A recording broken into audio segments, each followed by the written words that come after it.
Good morning student. पिछली video में हमने मैं और मेरा देश जो लेसन है जिसके लेखक कन्हैया लाल मिश्र प्रभाकर जी हैं, जिसके अंदर उन्होंने देश के लोगों के अंदर जो देशभक्ति की भावना है उसको जगाने का जो प्रयत्न किया है वो हमने स्टार्ट किया था। आज नेक्स्ट आगे जो रह गया था वो स्टार्ट करते हैं। तो यहाँ पे कन्हैया लाल जी एक उदाहरण देते हैं कि एक बार महान संत स्वामी रामतीर्थ जापान गए। वे एक रेल में यात्रा कर रहे थे। एक दिन उन्हें खाने के लिए फल न मिले और उन दिनों वो भोजन नहीं करते थे, सिर्फ फल खाकर ही गुजारा करते थे। और फल न मिलने के कारण उनके मुंह से ये बात निकल गई कि जापान में शायद अच्छे फल नहीं मिलते। एक जापानी युवक ने स्वामी जी की ये बात सुन ली। वह युवक अपनी पत्नी को रेल में बिठाने आया था। वह दौड़कर कहीं दूर से फलों की ताज़ा टोकरी लेकर आया और स्वामी जी को देते हुए बोला। स्वामी जी ने उसे उन फलों का मूल्य देना चाहा, पर उस युवक ने कहा, आप इनका मूल्य देना ही चाहते हो तो वह यह है कि आप अपने देश में जाकर किसी से यह न कहिएगा कि जापान में अच्छे फल नहीं मिलते। युवक के इस देश प्रेम ने स्वामी जी का मन मोह लिया। यानी उस व्यक्ति ने, वह व्यक्ति इतना देश प्रेमी था कि वो किसी व्यक्ति के मुंह से अपने देश के प्रति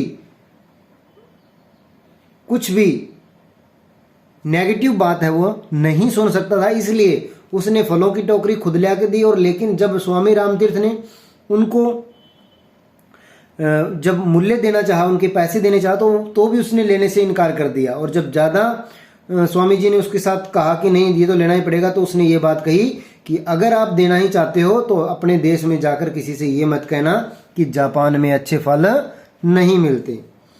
और एक उदाहरण यहाँ पे कन्हैया लाल जी ने दिया है।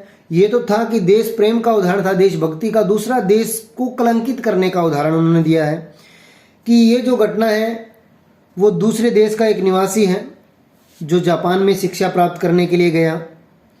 उसने एक सरकारी पुस्तकालय की एक पुस्तक में से कुछ दुर्लभ यानी अनोखे चित्र निकाल लिए और किसी जापानी युवक ने उसकी इस हरकत को देख लिया।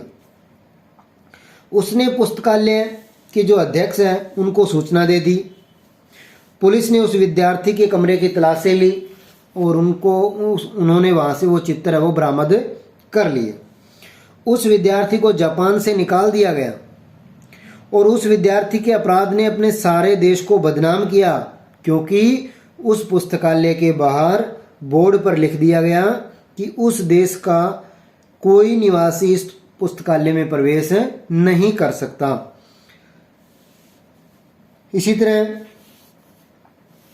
कि हमें अपने देश के लिए अपना सर्वस्व जो न्यौछावर है वो कर देना चाहिए।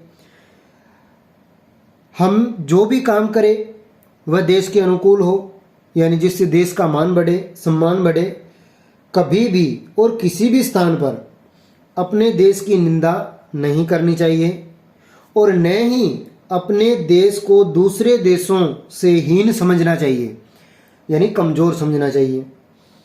अपने देश की निंदा करना अथवा उसे हीन कहना अपने देश के शक्ति बोध को भयंकर चोट पहुंचाता है।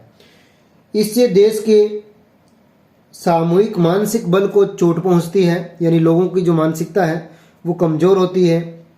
इसका एक उदाहरण दिया था इन्होंने कि सल्ले महाबली कर्ण का सारथी था और जब भी कर्ण अपने पक्ष के विजय की घोषणा करता तभी जो शल्य है वो अर्जुन की वीरता का वर्णन उसके सामने कर देता। इस तरह से कर्ण के आत्मविश्वास में कमी आई और वो अर्जुन से हार गया। और दूसरी बात कि हमें अपने देश के अंदर अपना पूरा योगदान देना चाहिए, उसकी सफाई की व्यवस्था की तरफ ध्यान देना चाहिए। हमें देश के जो सार्वजनिक स्थल हैं उनको गंदा नहीं करना चाहिए, क्योंकि ये भी एक देशभक्ति का ही रूप है। यदि हम चाहते हैं कि अपने देश का सब काम ढंग से चले तो हमें अपने मत का है वो भी उचित प्रयोग करना चाहिए। प्रत्येक नागरिक का ये कर्तव्य है कि जब भी कोई चुनाव हो अपने मत का यानी अपने वोट का महत्व समझे। कभी भी उत्तेजक नारों के अंदर आकर, गलत प्रभाव में आकर, किसी लोभ लालच में आकर अपने मत का प्रयोग नहीं करना चाहिए, क्योंकि किसी देश की जो उच्चता और हीनता की कसौटी है वो चुनाव है। क्योंकि जिस देश के लोग अपने मत का प्रयोग सोच समझकर करते हैं वह देश उच्च है, और जिस देश के लोग अपने मत का प्रयोग किसी लोभ लालच में आकर, झूठे उत्तेजक नारों में आकर अपना मत का प्रयोग करते हैं वह देश हीन है। तो स्टूडेंट, ये हमारा लेसन है वो कंप्लीट हो गया है। तो आप लोगों ने इस लेसन को बहुत अच्छे से वीडियो का अवलोकन करते हुए रीड करना है। बड़ा इंटरेस्टिंग लेसन है। 2-3 इसके अंदर जो उदाहरण दिए हैं लेखक ने वो भी बड़े ही शानदार हैं। तो आप लोगों ने बहुत अच्छे तरीके से इस लेसन को रीड करना है और नेक्स्ट वीडियो में मैं इसके क्वेश्चन आंसर डाल दूंगा। Thank you.